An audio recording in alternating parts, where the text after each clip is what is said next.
everybody, and welcome back to another week of the Squiggly Careers podcast. I am Helen. I am one half of the Squiggly Careers podcast, and I'm joined by my friend, business partner, and co-author. I hope you like that intro, Sarah. Sarah. Very good. Very professional. I know. Which actually, just on that point, the professional intro slightly undermined by my recording setup right now. Would you like to know what it looks like? Oh, well, mine's pretty bad as well. So let's have a fight over who's got the least professional setup. Go on, you go first. Okay, so I'm sat on the floor of my study. Same. Study in slightly... Oh, no, I'm in lounge. I'm not even in a study. I'm not even in a work environment. We need to talk about the word study, what defines a study. But my microphone is on my chair, right, kind of like head height for microphone. But my study... Oh, you haven't got a desk, have you? Yeah, I'm without a desk because I decided to sell my desk. Because we've got a lot of books, not just our books, lots of other books, I thought I needed a slightly smaller desk so I could get some more shelving in my study. So I sold my large desk on eBay with the intention of buying a smaller desk.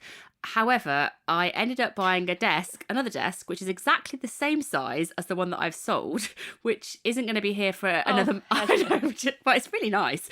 But it's not going to be here for another month. So I currently am sat in my room, pseudo study, without a desk, waiting for a new one to arrive, which is the same size as the one that I've sold. So it's all backfired, but it is very nice when it comes. So you're in your lounge on the floor?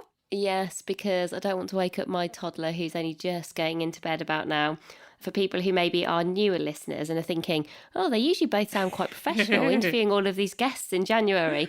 Most of the time, our weekly podcasts are recorded, as we're doing them now, Sunday night between about 8 and 10 p.m.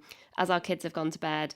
I'm obviously already in my pyjamas. Are you really? I'm not. Oh, yeah. Sunday night, totally. I mean, I barely waited until like 5 p.m. and I was like, oh, I'm just going to get my pyjamas. I'm like half pyjama bottoms, a top that you could wear outside.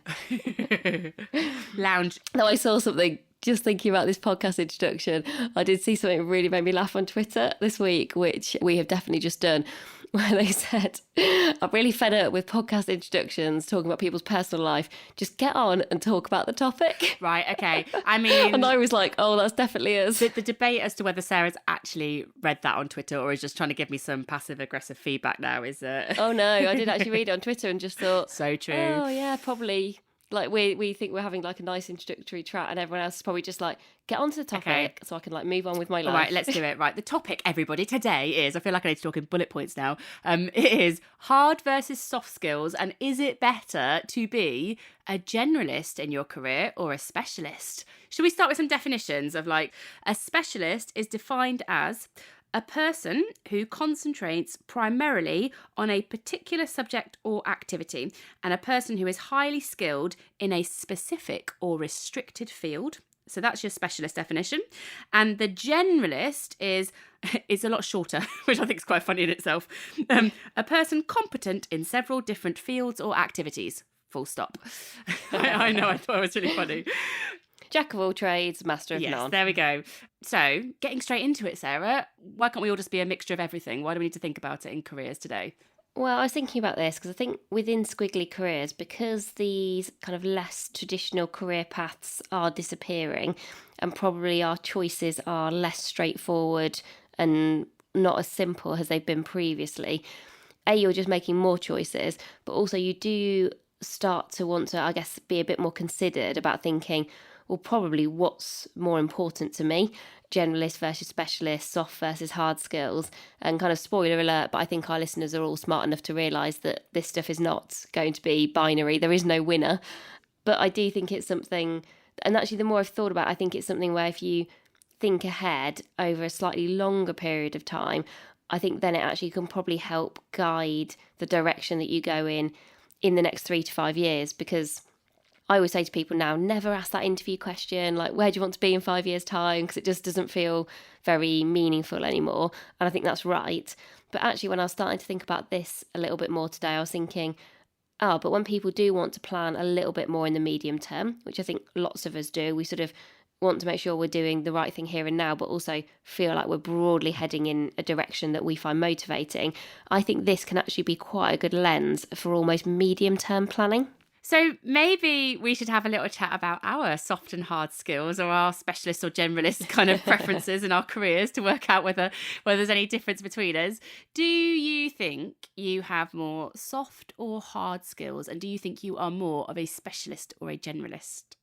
So it's really interesting because intuitively, straight when I just look at the kind of words or the labels, I just thought, oh, I'm definitely a generalist. Got no good skills, basically. No like proper hard skills. And actually I was looking at, you sent me through this list of the skills companies need most in 2020, and they divided it into soft skills and hard skills. For example, the soft skills were things like creativity, adaptability, emotional intelligence. So I was kind of feeling quite good about myself. And then I started to read the hard skills, and it's like blockchain, cloud computing, UX design, albeit, and this one I would challenge actually in terms of they're all quite specific things. And then it had sales. That's such a broad thing, though, to go from number 7 being affiliate marketing and number 8 just being sales. I know. It's like, surely there is more nuance in sales than just sales. I know, I thought that actually. Not that I can do that either, to be fair, but, it just stood out to me. I'm trying to think, when I've done sales roles, the stuff I've been taught, there was the PSF technique that I learnt at Procter & Gamble, which is the persuasive selling format, which I guess they tried to make that into a hard skill, and P&G are very good at scales. Yeah. And then I think negotiation is quite a hard skill, which is within sales, but it's not called out separately. So I agree with you. Of the list of 10 things in the hard skills, that was one that seems to be, it's the most muddy. I felt like it was doing it a disservice. Yeah, well, because I feel like a brilliant salesperson is a mixture of someone who has got emotional intelligence, who is able to build rapport quickly, which I would characterize as more soft skills, and then somebody who is great at persuasive selling and negotiation. A good salesperson, are they more hard or are they more soft? I feel like I might go, there's more soft stuff. I just found that one quite interesting.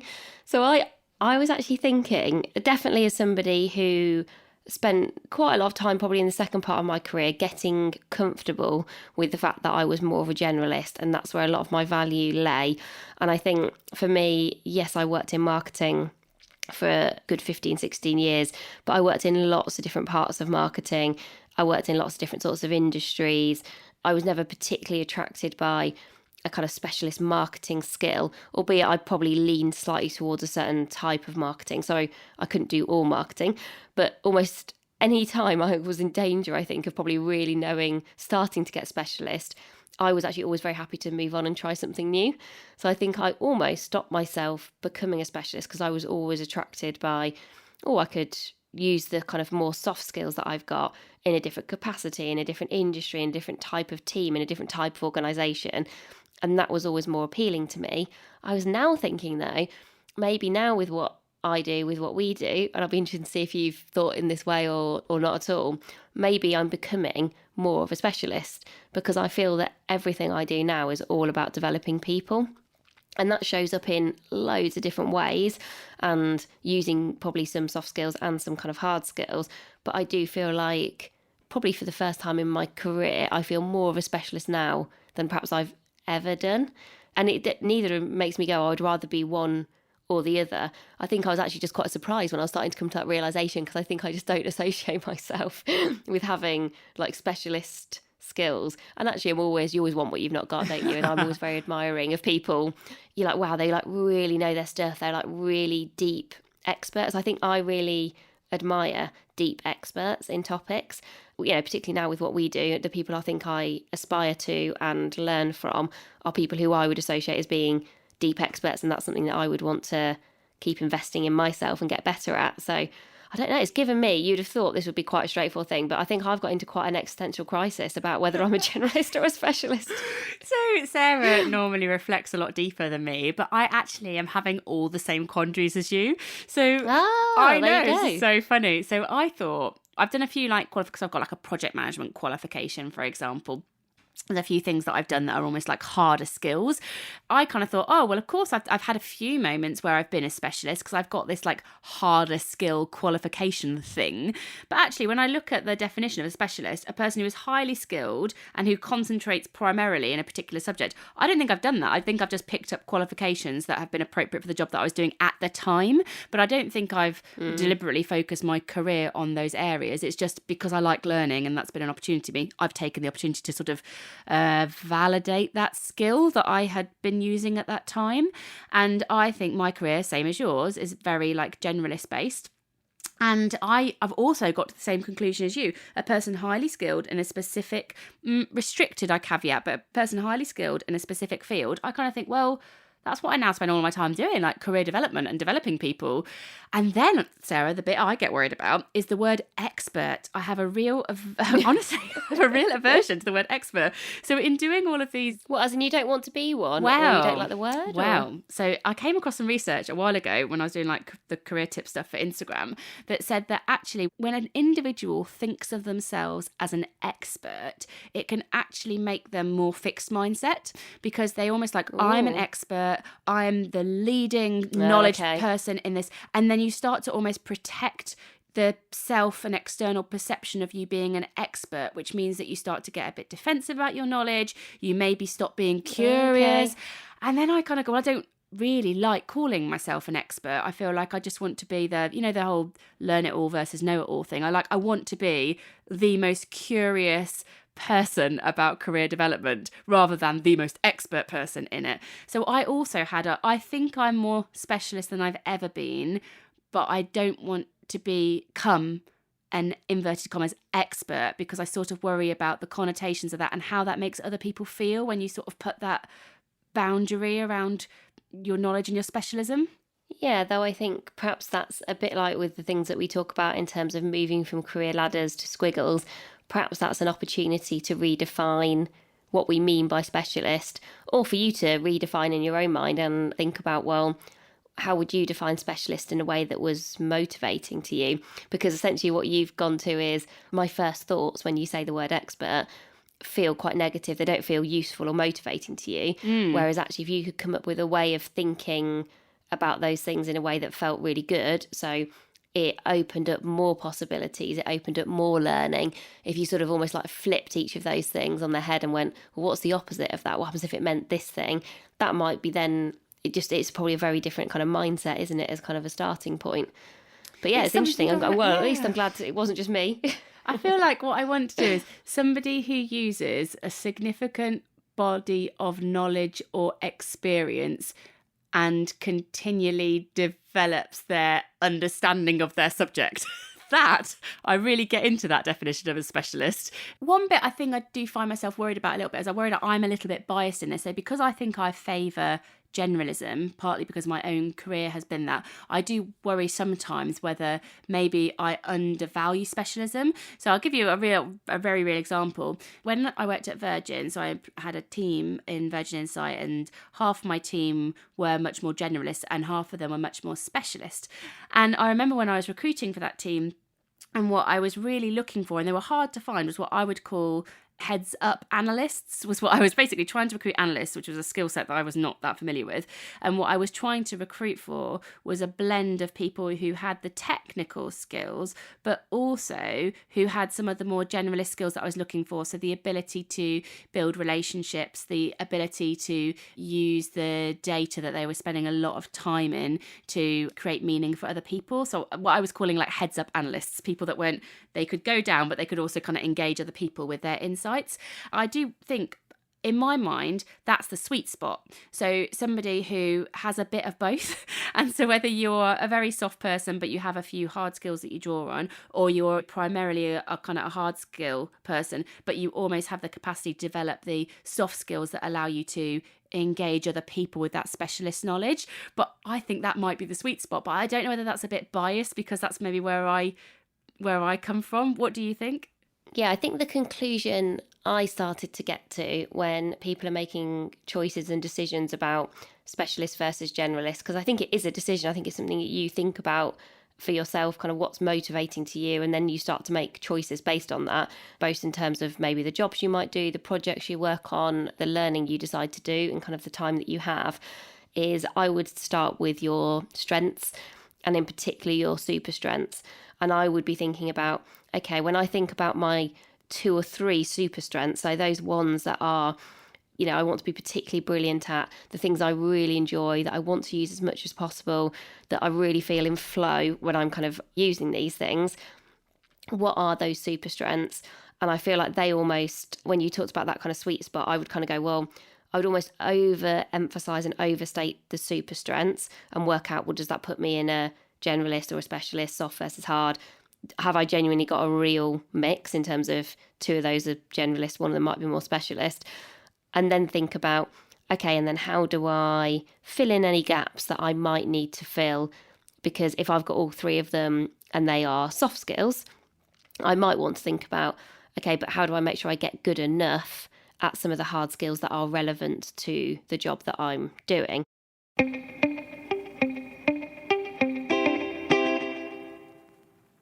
So the second tip then, so the first one was kind of all about knowing what your super strengths are and kind of using that as your initial filter for specialist or generalist. The second one is actually taking a step back and looking at the profession that you're in now, or maybe where you want to go into the future, and being really clear about what the most valuable soft skills and hard skills are for that profession. So, for example, if I think about what Sarah and I do at the moment, we run large training courses for organisations on career development, and we do lots of coaching with individuals and teams and all that kind of great stuff we love.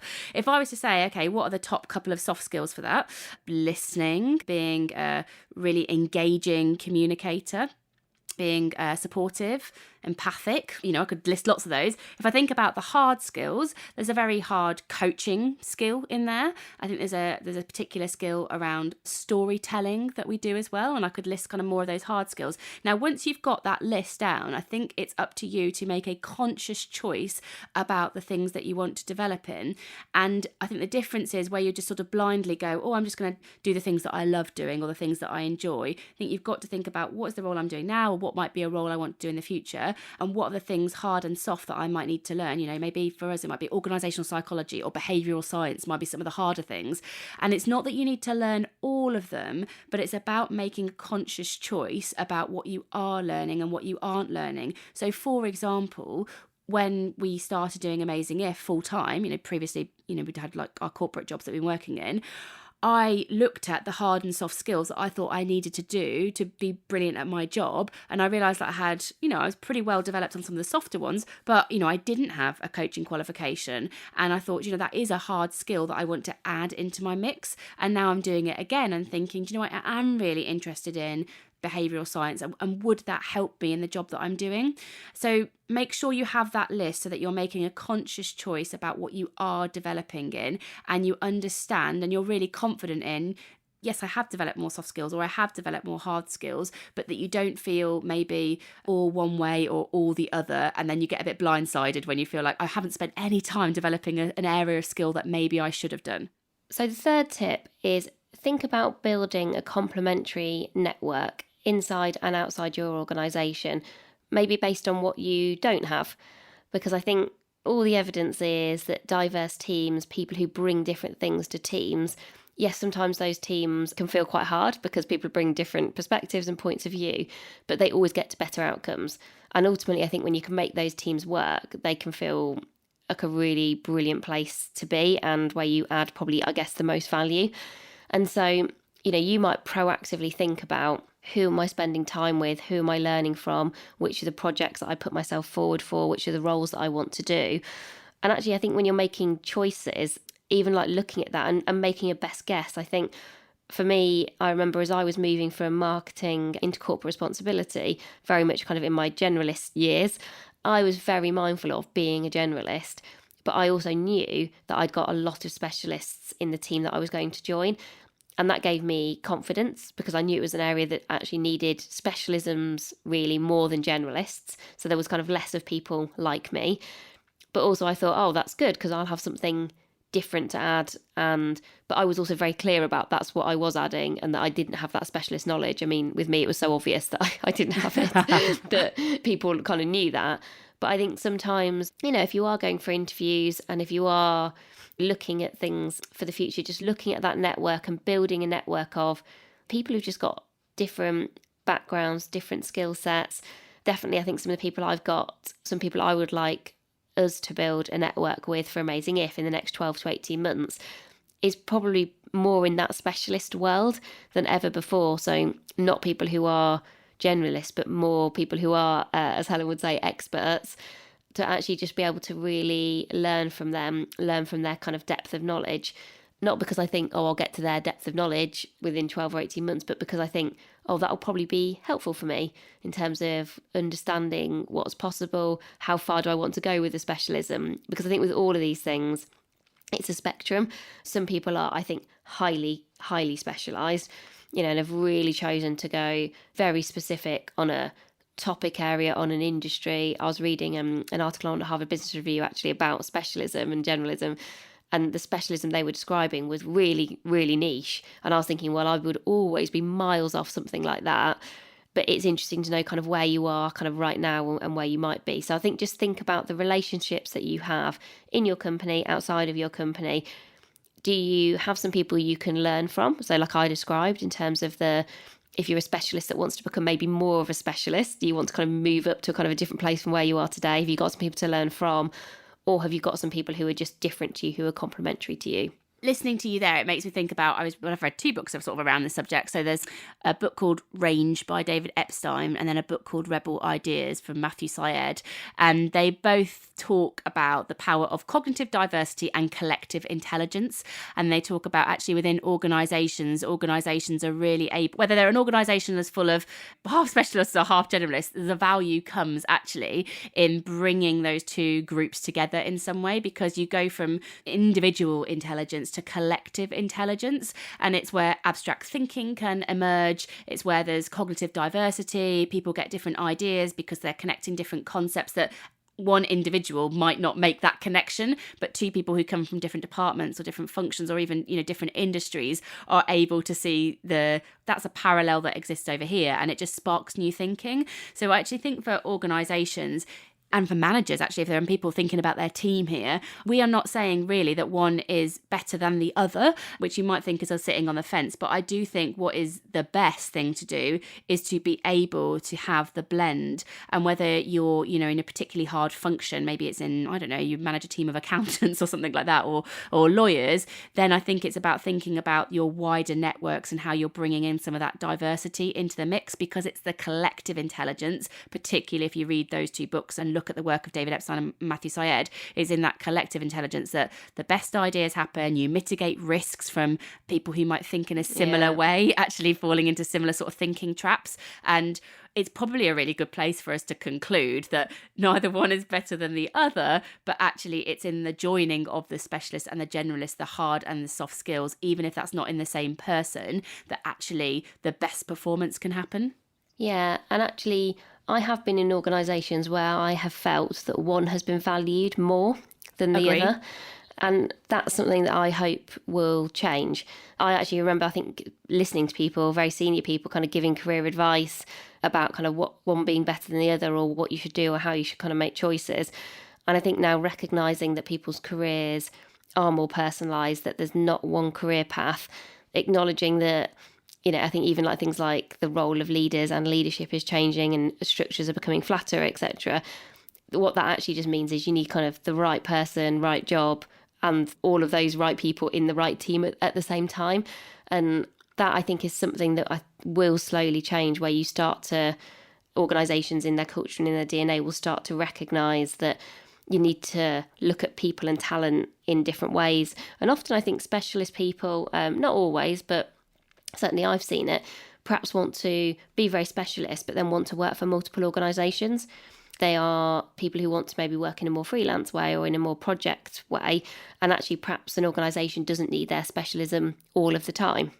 Whereas some of the time, I think generalists actually, because almost they don't have the kind of deep dive knowledge, perhaps they're people who are more likely to kind of be in the organisation. I don't know. I just think from my experience, that's just from what I have seen, that sometimes where you've got a real specific skill set, it's almost quite easy to market it. And actually, if people want to buy it, there are usually multiple people who want to buy it, but perhaps organisations can't afford it all of the time. When you go to Squiggly Careers and people working in different ways, working on projects, working freelance, working for themselves, I wonder whether we'll start to see as well teams needing to get very used to working with people who've also got quite different types of relationship with the organisation. Someone might be permanent, someone might be permalance, is some phrase that I heard in the last week. Someone might be there for one project.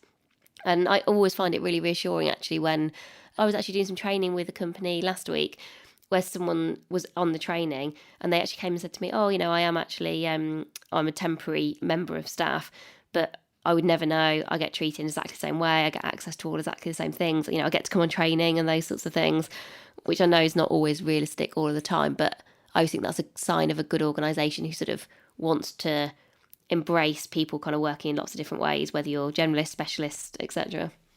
So maybe we should summarise our advice, because I thought actually when you said that someone, if we were to be really succinct about, if you're thinking now, where should I invest my time? Which one of these should I kind of follow with my efforts?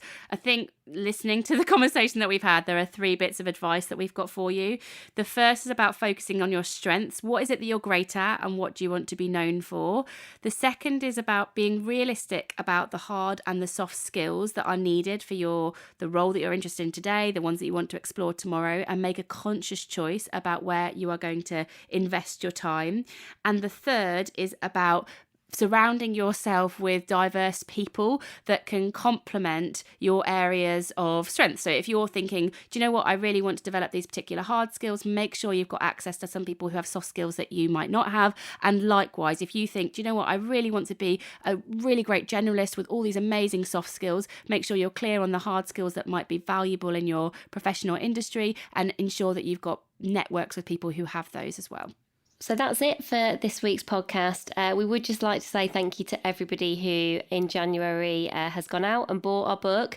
Thank you. If you are a super quick reader and you happen to be nearly finished or on the cusp of finishing and you fancy giving us an Amazon review, that'd be amazing. We'll try not to bore everyone by asking for it too often, but a bit like podcast reviews, those things do really make a difference. So podcast reviews, book reviews, always very helpful, really appreciated, and we do read every one, though I'm not sure whether you should read every single book review, but I think for us, we really care what people think and we want to make sure that what we do is really useful and practical.